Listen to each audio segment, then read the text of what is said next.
atrás da popa do navio de pesquisa, sua voz esbaforida por causa da excitação. Depois de nadar até a escada de cordas, removeu os pés de pato e a máscara e passou-os para o chefe da embarcação que esperava por ele. Içou-se cuidadosamente para fora da água e os pesados cilindros fizeram com que momentaneamente perdesse o equilíbrio, mas um puxão de cima ajudou-o a subir são e salvo para o convés.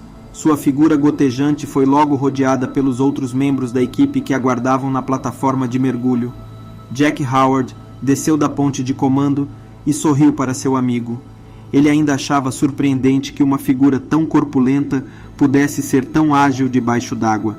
Enquanto tratava de pôr em ordem o equipamento de mergulho, no convés perto da popa, ele disse em voz alta e com o tom zombeteiro que fazia parte da brincadeira deles havia anos: "Nós pensamos que você tivesse nadado de volta a Atenas para beber um gin tônica à beira da piscina do seu pai.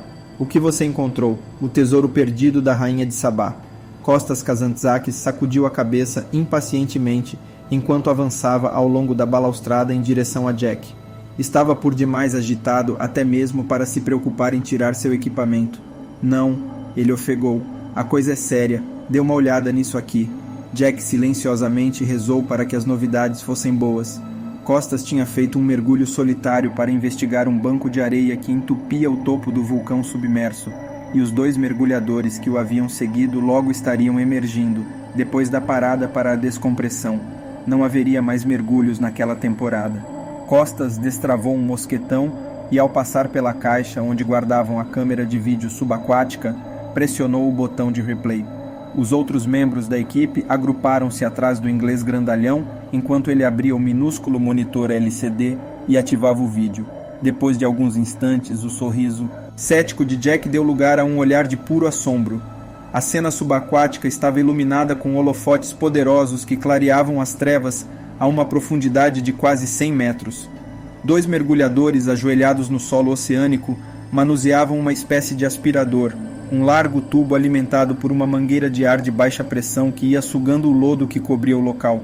Um mergulhador esforçava-se para manter o equipamento na posição, enquanto o outro lançava sedimentos para cima, em direção à boca do tubo, ato que ia revelando artefatos, exatamente como um arqueólogo em terra faria usando uma colher de pedreiro.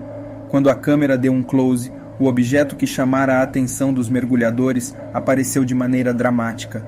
A forma escura inclinada que se tornou visível não era rocha, mas uma densa massa de placas de metal sobrepostas umas sobre as outras como telhas. "Lingotes em forma de couro de boi", disse Jack muito excitado.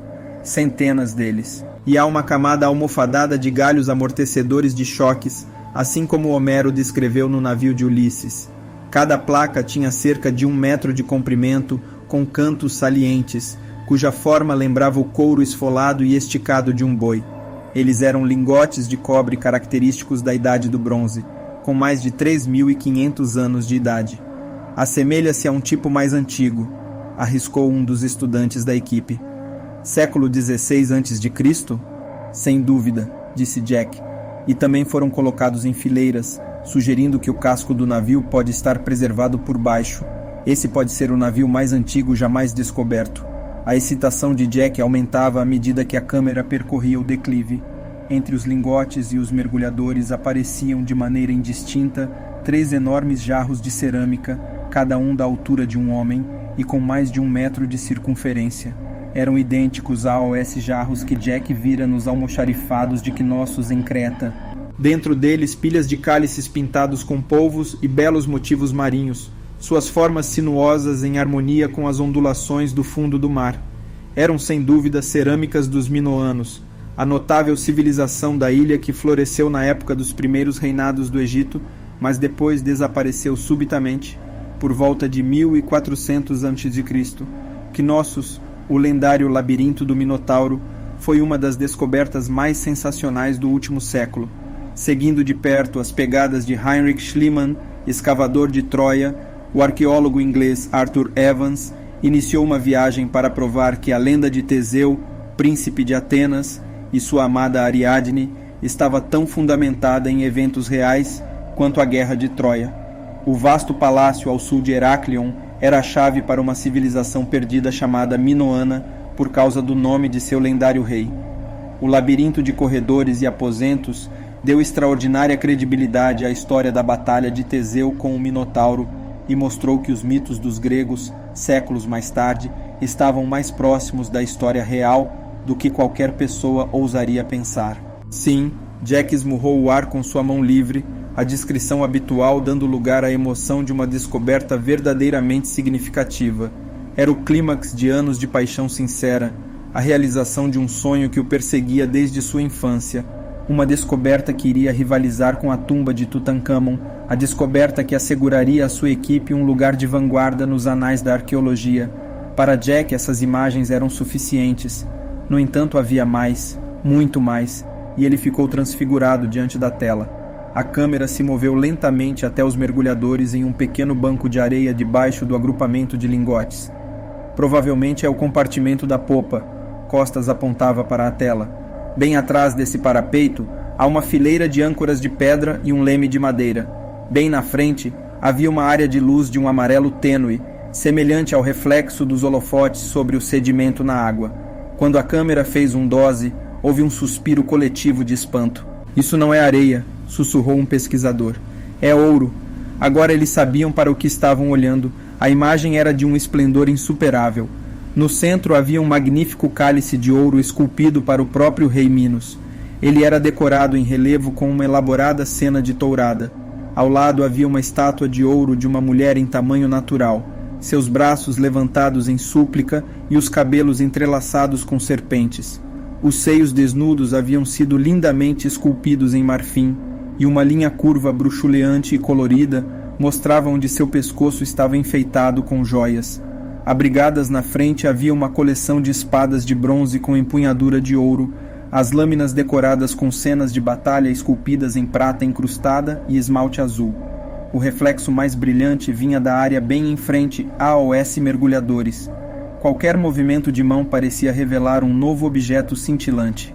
Jack pôde distinguir barras de ouro, brasões reais, joias e delicadas coroas de folhas entrelaçadas, tudo isso misturado como se tivessem estado antes dentro de um cofre de tesouros. A cena mudou rápido de direção, desaparecendo na parte superior da tela, que repentinamente ficou branca. No silêncio impressionante que se seguiu, Jack abaixou a câmera e ergueu a cabeça bem devagar.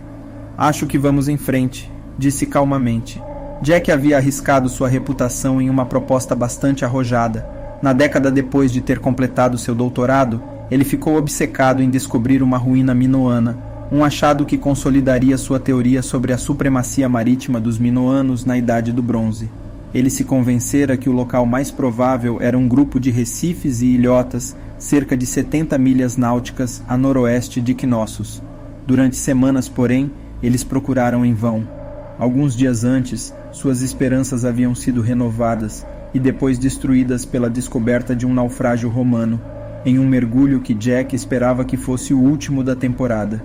O dia de hoje deveria ser empregado para avaliar o novo equipamento para o próximo projeto. Mais uma vez a sorte de Jack persistiu. Você se importa de me dar uma mão? Costas deixou-se cair exausto ao lado da balaustrada da popa, no SeaQuest, com o equipamento ainda desafivelado e a água em seu rosto agora misturada com gotas de suor. O sol de fim de tarde do mar Egeu o banhava em luz. Ele levantou o olhar para o corpo magro que se elevava acima dele. Jack era um ilustre descendente de uma das mais antigas famílias inglesas, e sua cortesia natural era o único sinal de uma linhagem privilegiada. Seu pai havia sido um aventureiro que tinha escapado de sua classe social e usado sua fortuna para levar a família a locais remotos ao redor do mundo. Sua educação não convencional fez de Jack um forasteiro, um homem muito à vontade em sua própria companhia, não devendo nada a ninguém. Ele era um líder nato que impunha respeito na ponte de comando e na coberta de proa. "O que você faria sem mim?" perguntou Jack com um sorriso, enquanto retirava os tanques do dorso de Costas. Filho de um magnata grego que era dono de uma companhia de navegação, Costas havia desprezado uma vida de playboy e optado por frequentar a Stanford e o MIT durante 10 anos, tornando-se um expert em tecnologia submersível.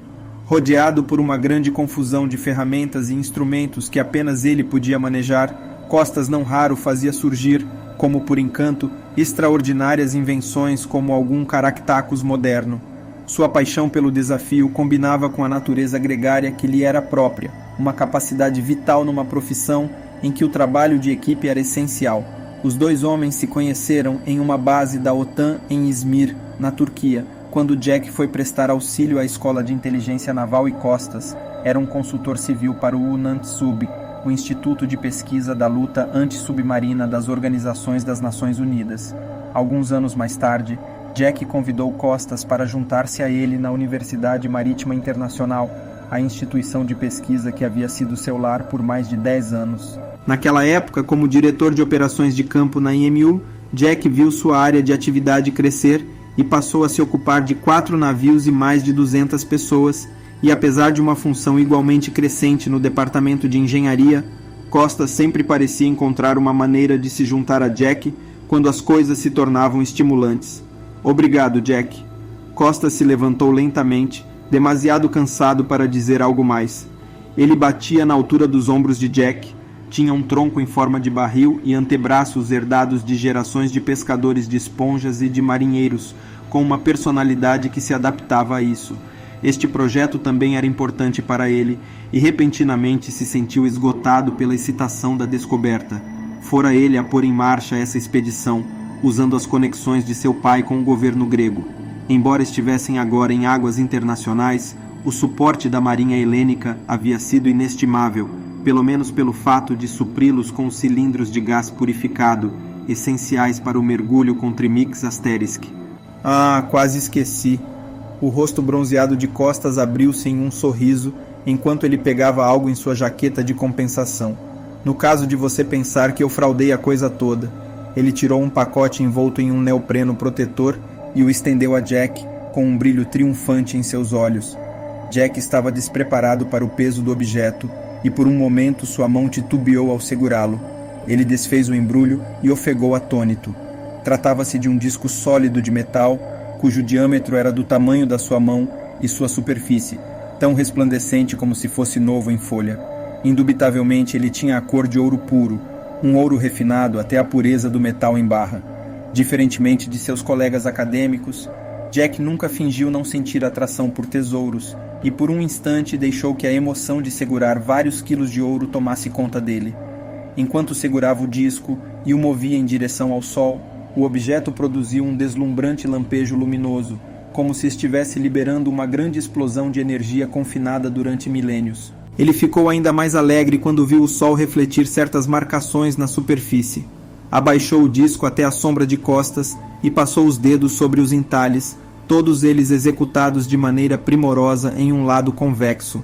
No centro havia um dispositivo retilíneo curioso, como uma grande letra H, com uma pequena linha saindo do meio da linha transversal para baixo, e 4 linhas prolongando-se como dentes de um pente de ambos os lados.